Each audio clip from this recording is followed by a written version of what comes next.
नमस्कार दोस्तों, आप सभी का हार्दिक स्वागत है क्रैकेक्स ऑफिशियल यूट्यूब चैनल पर, जहां आपको रोजाना मिलती है सरकारी नौकरियों से जुड़ी सबसे ताजा और सटीक जानकारी। आज मैं आपके लिए ऐसी वैकेंसी लाया हूं जहां पर 18 साल से कम वाले भी अप्लाई कर सकते हैं और 18 साल से ज्यादा वाले भी। तो एज की यहां पे दिक्कत है नहीं। और अच्छी बात यह है कि ना तो आपको एग्जाम देना है ना ही कोई इंटरव्यू देना है। आपका काम बस फॉर्म को भरना ही रहने वाला है। एंड बात करें सीटों की, तो सीटें भी काफी अच्छी है। 3,900 से भी ज्यादा सीटें एंड काफी सारी लोकेशन भी है। तो लोकेशन की भी कोई दिक्कत नहीं है। बहुत सारी लोकेशन है। पूरी लिस्ट मैं आपको दिखा दूंगा ताकि कोई कंफ्यूजन ही ना हो। और अप्लाई करना कैसे है वो भी मैं आपको सिखाऊंगा। तो आपका काम बस एक ही रहने वाला है, वीडियो को पूरा देखना ताकि कोई भी इंपॉर्टेंट पॉइंट आपसे मिस ना हो। जो लोग मुझे पहली बार देख रहे हैं उन्हें मैं बता दूं कि मैं रोज इस चैनल पर सरकारी नौकरी से जुड़ी जानकारी देता हूं। इसलिए आप सभी से निवेदन है कि कृपया इस चैनल को अभी सब्सक्राइब कर लें। फिलहाल काफी सारी नई भर्तियां आई हुई है जिनके बारे में मैं अलग अलग वीडियो में विस्तार से बताने वाला हूं। इसलिए वीडियो को जरूर लाइक करें, चैनल को सब्सक्राइब करें और इस वीडियो को अपने भाई बहनों के साथ शेयर भी करें। और हाँ, ये बात जरूर याद रखें कि सभी भर्तियों के अप्लाई लिंक आपको हमारे टेलीग्राम ग्रुप में ही मिलेंगे। इसलिए टेलीग्राम ग्रुप को भी जरूर ज्वाइन कर लें। तो चलिए बात करते हैं आज की वैकेंसी की। तो भाई, काफी बच्चों के कमेंट आ रहे थे, काफी बच्चों की डिमांड आ रही थी कि सर यंत्रा इंडिया लिमिटेड यानी YIL वैकेंसी के बारे में बताओ। तो आज मैं आपको यात्रा इंडिया लिमिटेड वैकेंसी के बारे में बताने वाला हूं। ये देखो, ये आपका आता है मिनिस्ट्री ऑफ डिफेंस के अंदर। ये जो विभाग है ये उसी के लिए काम करता है। बाकी बात करते हैं इंपॉर्टेंट डेट्स की। तो इसके जो आवेदन है इसकी शुरुआत अभी अभी हुई है 1 फरवरी से। एंड जो फॉर्म भरने की लास्ट डेट है वो है 3 मार्च, यानी पूरे 1 महीने का टाइम है। फॉर्म को कैसे भरना है वो मैं आपको सिखाने ही वाला हूं। बात करें टोटल पोस्टों की, तो आप देख ही सकते हो 3,979 आपकी टोटल सीट्स है। एंड बात करें एग्जाम की, तो मैंने आपको स्टार्टिंग में बताया ना, यहाँ पे ना तो कोई एग्जाम है और ना ही कोई इंटरव्यू। तो लगभग GDS जैसी वैकेंसी है। हालांकि उतनी हाई कट ऑफ नहीं जाती क्योंकि इसकी कट ऑफ कम जाती है। तो चलिए इससे आगे बढ़ते हैं। अब नेक्स्ट बात करते हैं एलिजिबिलिटी यानी क्वालिफिकेशन की। तो क्वालिफिकेशन एकदम सिंपल मांगी है। आप में से ज्यादातर बच्चे एलिजिबल होंगे।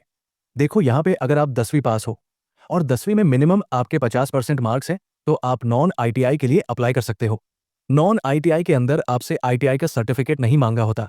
और यहाँ पे आपकी जो पोस्ट है वो है 1136। वहीं पे बात करते हैं ITI वालों की। तो अगर आपने ITI करा हुआ है और ITI में मिनिमम आपके 50% मार्क्स हैं तो फिर आप यहाँ पे रेलेवेंट ITI ट्रेड के लिए अप्लाई कर सकते हो। यानी जिस ट्रेड में आपने ITI करा है ना, आपको उसी के लिए अप्लाई करना है, किसी और के लिए नहीं। और आपके जो यहाँ पे टोटल पोस्ट है वो है 2,843। इससे पहले मैंने आपको जो बताई थी वो मैंने आपको टोटल बताई थी और यहाँ पे मैंने आपको डिवाइड करके बताया हुआ है। तो चलिए इससे आगे बढ़ते हैं। अब नेक्स्ट बात करते हैं एप्लीकेशन फी की, जो कि डिपेंड करती है आपकी कैटेगरी पे। जैसे कि अगर आप जनरल या OBC में आते हो तब तो है 200। वहीं पे अगर आप SC, ST या फिजिकली हैंडीकैप्ड हो तब है 100।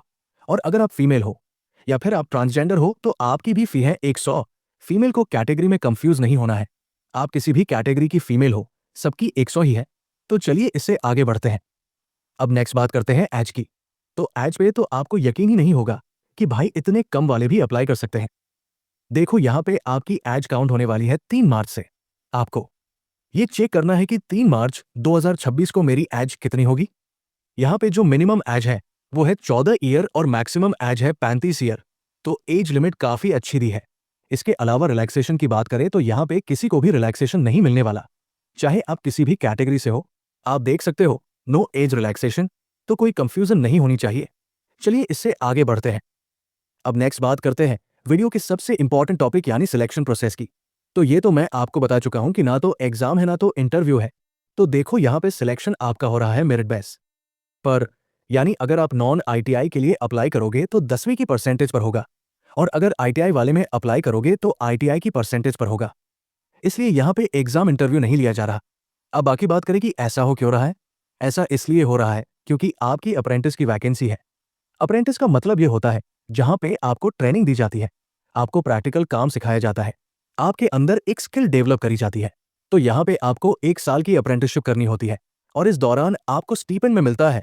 जो ITI के लिए अप्लाई करेंगे उन्हें मिलेगा 9.6 तक।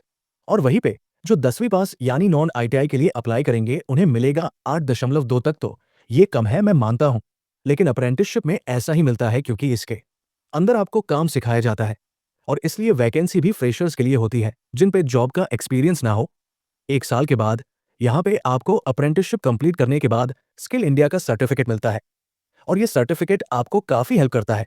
कई बार गवर्नमेंट जॉब के अंदर कुछ ऐसी भी वैकेंसी आती है जिसमें वही अप्लाई कर पाते हैं जिन पे अप्रेंटिसशिप का सर्टिफिकेट हो। तो ऐसी जगहों पे कंपटीशन कम होता है और वहाँ पे आप भी अप्लाई कर पाओगे अगर आपने अप्रेंटिसशिप करी हुई होगी। या फिर अगर आप प्राइवेट जॉब का भी रुख करो तो वहाँ पे भी फ्रेशर के मुकाबले आपको प्रेफरेंस दी जाती है क्योंकि भाई आप वाई यांत्रा इंडिया लिमिटेड इतने बड़े बड़े विभाग से अगर आप अप्रेंटिसशिप करोगे, काम सीखोगे तो कोई भी आपको रखना चाहेगा। तो यहाँ पे भी आपको बेनिफिट मिलता है। बाकी इस वैकेंसी में अप्लाई कैसे करना है, इसका नोटिफिकेशन आपको कैसे मिलेगा, इसकी ऑफिशियल वेबसाइट क्या है, चलिए सब कुछ मैं आपको बताता हूँ। तो अप्लाई करने के लिए सबसे पहले आपको हमारे टेलीग्राम ग्रुप पर आना होगा जहाँ पर आपको नौकरी का नोटिफिकेशन और अप्लाई लिंक मिल जाएगा।